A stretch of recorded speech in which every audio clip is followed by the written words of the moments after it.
Assalamualaikum warahmatullahi wabarakatuh. Alhamdulillah, kemat sore para sedulur-sedulur yang saya cintai.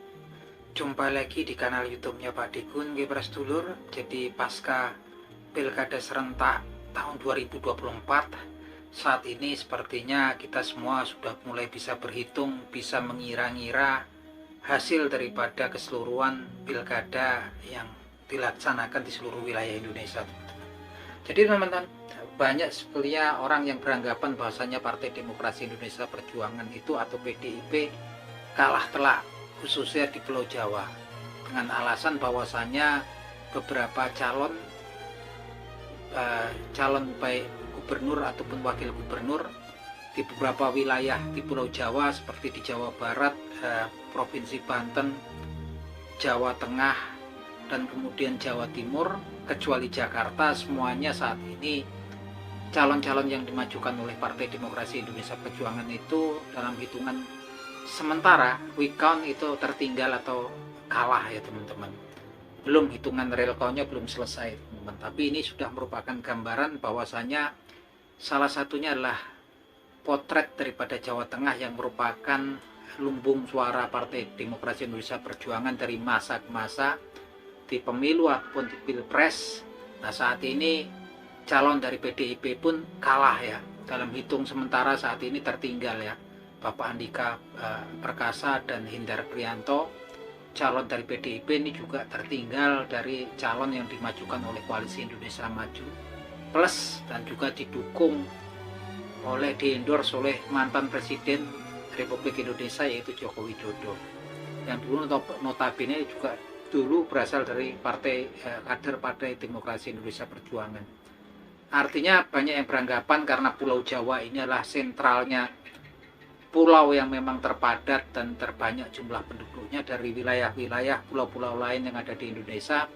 Artinya sepertinya kalau kalah di Pulau Jawa, sepertinya ya dianggap seperti udah gambaran kedepannya itu suram ya, atau kondisi kritis ataupun titik terendah.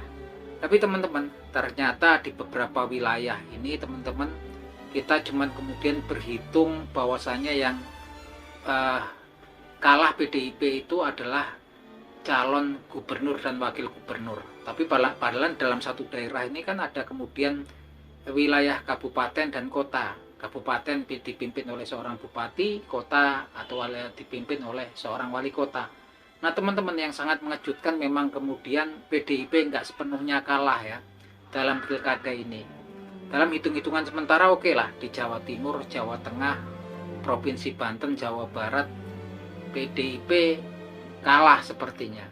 Tertinggal dalam hitung-hitungan sementara oleh quick count ini ya, pasangan-pasangan paslon gubernur ataupun wakil gubernur yang diajukan oleh Partai Demokrasi Indonesia Perjuangan. Tapi di bawah, di pilkada kabupaten dan kota masih banyak kemudian calon-calon bupati dan wali kota yang diajukan oleh Partai Demokrasi Indonesia Perjuangan yang sepertinya diunggul saat ini. Di hitung-hitungan quick count saat ini sudah mengungguli lawan-lawannya. Bahkan kalau kita lihat contohnya di Provinsi Jawa Timur, oke, di sana PDIP sepertinya calon PDIP yaitu Ibu Risma Triharini ya, kalah dari pasangannya Khofifah Indar Parawansa dan Emil Dardak yang diusung oleh Koalisi Indonesia Maju Plus yang kemudian juga didukung oleh mantan Presiden Indonesia yaitu Joko Widodo. Tapi teman-teman, yang sangat mengagetkan ternyata di bawah ya,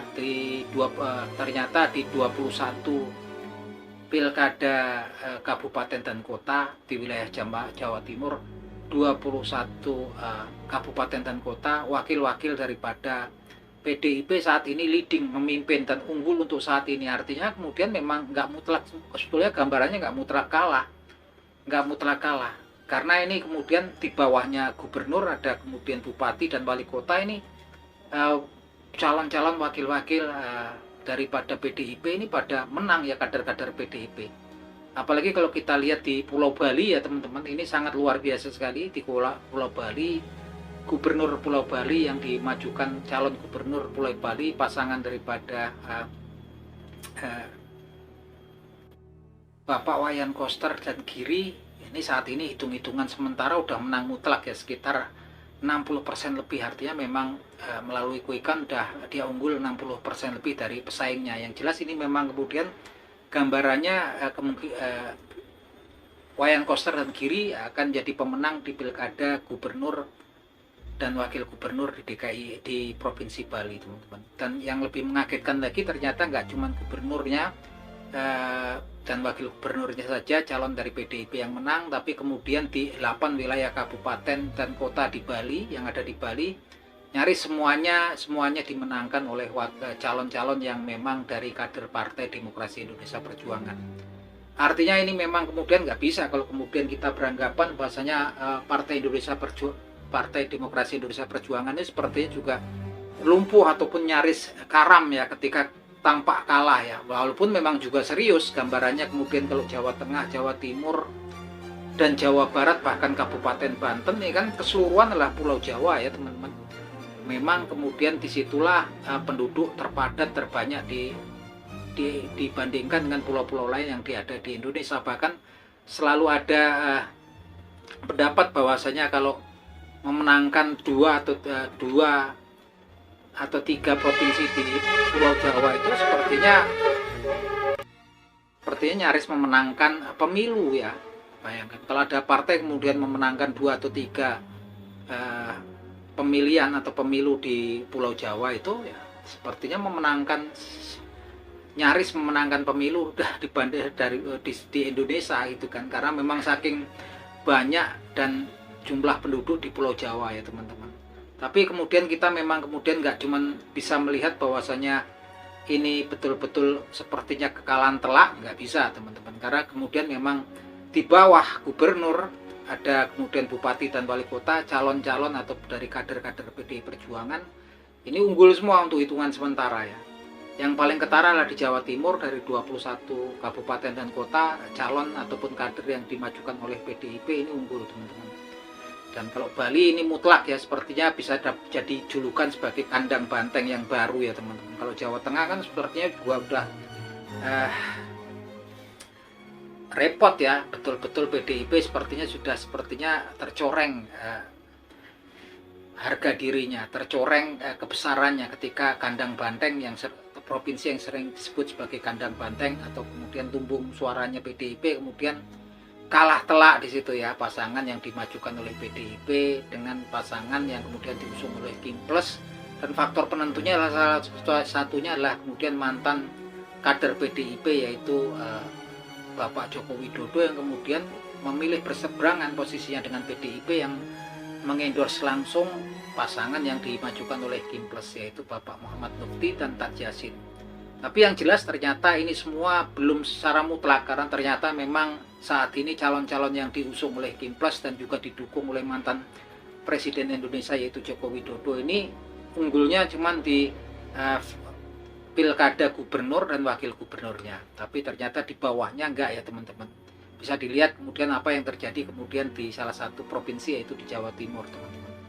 Artinya memang kemudian PDIP masih kemudian bisa bangkit lagi, bisa regrouping, bisa kemudian menyusun kekuatannya lagi untuk kemudian menatap 5 tahun ke depan teman-teman. Yang jelas di DKI pun saat ini PDIP mendapatkan suntikan atau kekuatan baru ketika kemudian Anies Baswedan dan para pengikutnya yang kemudian disebut sebagai anak abah memberikan dukungan. Dan ini saya pikir Anies Baswedan ini juga kalau kemudian betul-betul bisa digandeng menjadi teman baik dari PDIP, kedepannya akan saling menguntungkan baik buat PDIP, begitupun juga untuk Anies Baswedan. Dan saya pikir nggak perlu Anies Baswedan kemudian bergabung menjadi anggota partai PDIP. Anies Baswedan sebetulnya lebih baik kemudian berdiri netral di tengah, sebagian dia adalah di tengah-tengah antara kaum nasionalis dan kaum yang religius. Dan ini tepat ya, karena Anies Baswedan itu sebetulnya kan memang kemudian popularitasnya tinggi, nggak cuma di DKI dan sekitarnya, tapi di wilayah-wilayah tertentu di seluruh wilayah Indonesia, seperti taruh kata seperti di Sumatera Barat, kemudian di Provinsi Riau, Aceh, ini memang kemudian suaranya Anies lumayan. Dan ini memang PDIP mau nggak mau harus menggandeng Anies Baswedan.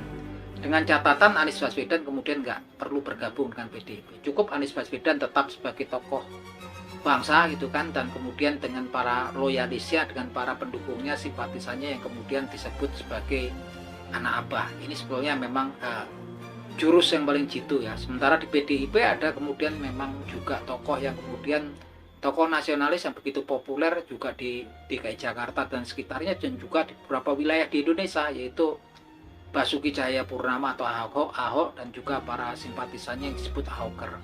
Saya pikir gabungan dua tokoh tersebut ya, dengan catatan lagi-lagi Anies Baswedan nggak perlu kemudian bergabung dengan PDI Perjuangan, karena ceritanya nanti akan lain ketika kemudian Anies Baswedan kemudian bergabung dengan PDI Perjuangan. Ini kemudian kemungkinan besar juga malah kemudian bisa jadi bumerang buat Anies Baswedan yang bisa kemudian ditinggalkan oleh kemudian para pengikutnya, karena memang kemudian